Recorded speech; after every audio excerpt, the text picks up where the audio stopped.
Antoine Robitaille est avec nous. Antoine, je suis désolé du retard, mais ce qui se passe en Iran, c'est vraiment, vraiment important. Et là, ce qu'on Ça entend, valait la peine, oui. ouais, merci, mais ce qu'on entend, c'est la complicité tacite du Canada face au régime islamique. Là. Nous, on n'a pas de politique, on n'a pas, il n'y a pas un ministre qui est sorti sur la question. À ma connaissance, non. J'avoue que j'ai pas regardé plus précisément, mais Non, tu non, je comprends. l'affirmes, puis tu as posé la question, puis ton invité a confirmé là, que ce silence était troublant, Ouais. étant donné que, tu sais, on tire dans le tas, là. C'est épouvantable. Hum, hum, Tu sais, hum. c'est des gens qui manifestent. Ça fait penser à ce qui s'était passé dans une moindre mesure ici à Québec avec la Première Guerre mondiale. Je ne sais pas si tu te souviens, il y avait eu une manifestation, on avait tiré dans la foule, il y avait eu plusieurs morts. Ouais. Et en Iran, ben là, c'est des centaines de morts, d'après ce que je comprends. Ah, C'est écoute, les chiffres absolument sont. On n'arrive pas à confirmer le nombre de morts. épouvantable. Ouais. Ouais.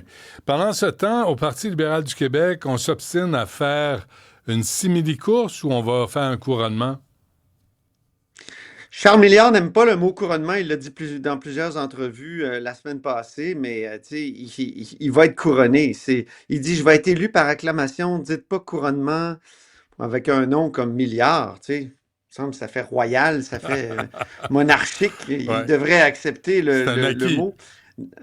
C'est ça, mais les désistements se multiplient. Là. Il y a Marc Bélanger la semaine passée, Yves Desjardins, Siciliano en fin de semaine, qui étaient des candidats putatifs et finalement qui décident de ne pas se présenter. Monsieur Desjardins, Siciliano, il avait carrément dit au parti, ben, si vous m'organisez ça, je vais peut-être y aller. Wow, je vais y aller, là, si, mais faut que vous m'organisiez ça comme il faut. Là. Ah oui, moi, je fais pas Et d'effort. mon Dieu, j'ai Ouais. rarement vu quelqu'un d'un peu.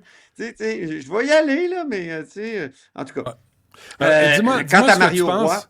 Dis-moi ce que tu penses de ça, Antoine. Là, je l'ai dit ce matin, je me répète, là, mais je veux avoir ton opinion, ta réaction. Il y avait Christine Girard, une haltérophile en 2012, est arrivée médaille d'argent. Ils se sont rendus compte que la médaille d'or était dopée. Elle a reçu la médaille d'or. Là, pourquoi on ne fait pas ça avec M. Milliard? La campagne de Pablo Rodriguez était dopée au fling-flang.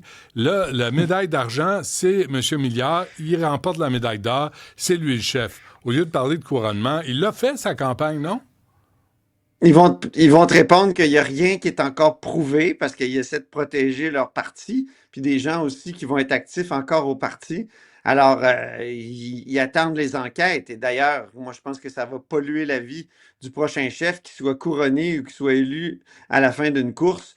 Il y en a en maudit des enquêtes qui s'en viennent, là, c'est-à-dire des résultats d'enquête. Alors, Ouais. que ce soit le DGEQ, la commissaire à l'éthique, l'UPAC, tu sais, c'est ces trois organismes là, qui peuvent déposer des accusations hein, très sérieuses. Alors, moi, je pense que c'est pour ça qu'on ne fait pas comme aux Olympiques, tout simplement, qu'on ne veut pas admettre tout de suite qu'il y a eu Il y a eu effectivement dopage. dopage Ouais. pour Pablo Rodriguez.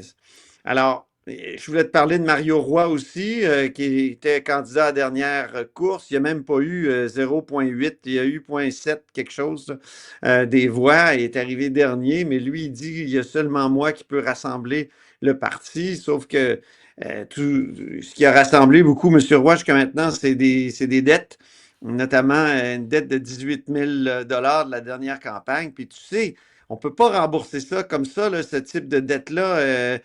Pierre-Carl Pelado est devant les tribunaux pour justement contre cette règle-là. Il voudrait bien faire un chèque. Il reste une dette de sa campagne à la direction de 2015. Puis il ne peut pas la rembourser sans faire une espèce de souscription publique. Tu sais, c'est comme ça que tu rembourses ce type de dette-là. Alors lui, puis il y avait Marc Bélanger aussi, avait des dettes assez importantes.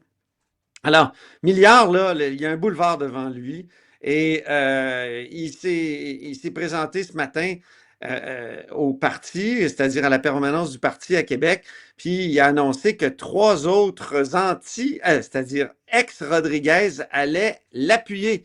Franz Benjamin, Désiré McGraw, Brigitte Garceau. Donc, ça fait des appuis de plus. Il en fait 10. Rodriguez en avait eu 10 au caucus à la dernière course. Puis il y en a d'autres qui s'en viennent. Là. On me dit que Greg Kelly, c'est pas mal acquis qu'il va appuyer Charles Milliard. Et là, bon, il en reste quelques-uns. Il y avait un potentiel de 3, le Michel Setlacoué, puis une autre personne. Là. C'est toujours important d'avoir des appuis au caucus, même si c'est pas ça qui détermine le tout. Ouais. Et Marois Risky est expulsé du parti, donc elle ne peut pas l'appuyer. C'est ça, elle est expulsée comme Sona Lakoyan qui avait appuyé Pablo Rodriguez, elle est expulsée du caucus. Donc et là, bon, toute la question, et d'ailleurs dans le point de presse qu'il a donné, Milliard, il a dû répondre encore à cette question-là, ce qui va ramener Marois Risky au sein du Parti libéral du Québec. C'est la grande question. Hmm. Il va y avoir une démonstration de force plus tard cette semaine. Là. Il paraît qu'il va y avoir, ils vont se présenter avec tous ceux qui l'appuient au caucus, mais des jeunes aussi, puis toutes sortes de militants qui appuient Milliard pour aussi répondre à des questions plus de fond. Parce que jusqu'à maintenant, M. Milliard, évidemment, il est plus dans le processus que dans la défense d'idées comme il l'a fait à la dernière campagne. Et là, il a dit, je vais être nationaliste, je suis un fier nationaliste, je me revendique de l'héritage de Robert Bourassa. Et là, les journalistes ils ont dit, oui, mais vous dites qu'il y a des gens qui essaient de jouer sur la peur. De qui parlez-vous? Alors, on peut écouter sa réponse. Je parle des gens qui veulent prétendre que le Parti québécois, que le Parti libéral du Québec, pardon, n'est pas un parti qui est là pour défendre les Québécois, pour défendre le français, pour défendre la laïcité. Moi, je vais jouer dans le film d'un nationalisme libéral assumé. Et c'est ce que je vais présenter dans le rassemblement dans les prochains jours, mais aussi tout au long des prochains mois, des prochaines années. Alors, qu'est-ce que ça veut dire nationalisme libéral assumé? Ouais. On ne le sait pas pour l'instant. Puis quand on regarde ceux qui ont donné à sa campagne dans la dernière campagne à la direction, tu sais, tu as des personnages comme Éric Maldoff. Éric Maldoff, c'est un grand avocat montréalais qui est un des premiers présidents de Alliance Québec. Et c'est quelqu'un qui s'est battu bec et ongle, non seulement contre la loi 101 dans le temps, mais contre la loi 96. Récemment, là, il avait créé une coalition pour des services de santé et des services sociaux de qualité. Cette coalition-là faisait essentiellement une chose, elle essayait de semer des doutes quant à la possibilité pour les anglophones, si la loi 96 était adoptée, d'obtenir des services de santé en anglais. Ouais. Et d'ailleurs, quand ça a été adopté, cette loi-là, il était à l'Assemblée nationale, Maldoff, et avait déclaré ce qui suit, c'est une journée sombre dans l'histoire du Québec. Donc, il va falloir là, que M. Milliard nous réponde. Est-ce que c'est ça aussi sa vision des lois linguistiques du Québec? Pour l'instant, il n'arrête pas de dire, mais moi, je suis pour la défense du français, mais évidemment, il ne faut pas que ça enfreigne les droits des minorités. Ouais, on la connaît, Et il répète toujours ça. Là. Même chose pour la laïcité, Benoît. Là, ouais. Il dit, moi, je suis pour un État laïque, mais dans sa liste de donateurs aussi, il y a bien des gens qui se sont battus contre la loi 21, contre et contre toute loi, ouais. Et même contre le compromis Bouchard-Taylor. Le bon vieux Québec Bashing Community Groups Network, qui est à l'œuvre au sein du Parti libéral du Québec. Excuse-moi, là. Fédé à Alliance Québec. Ben, certainement. Et avant qu'on se quitte, il y a de l'argent pour les consultants à Québec, hein? Il y a une rubrique que j'aime beaucoup dans le journal, c'est Où vont vos impôts? Puis c'est souvent Gabriel Côté qui l'écrit. Et c'est un journaliste qui est vraiment très. Il réussit toujours à trouver des perles incroyables. Alors là, c'est le Centre d'acquisition gouvernementale du Québec. Je ne sais pas si tu te souviens, depuis 2020, ça remplace les services partagés. Les services partagés avaient eu mauvaise presse à cause de contrats informatiques. Puis là, ils ont créé le Centre d'acquisition gouvernementale. Ben, imagine-toi donc qu'ils ont donné 1,1 million à Gestion ARIA pour la gestion du changement et la révision de l'optimisation des processus. Hein? Et là, Gabriel Côté, il dit, qu'est-ce que ça veut dire, ça?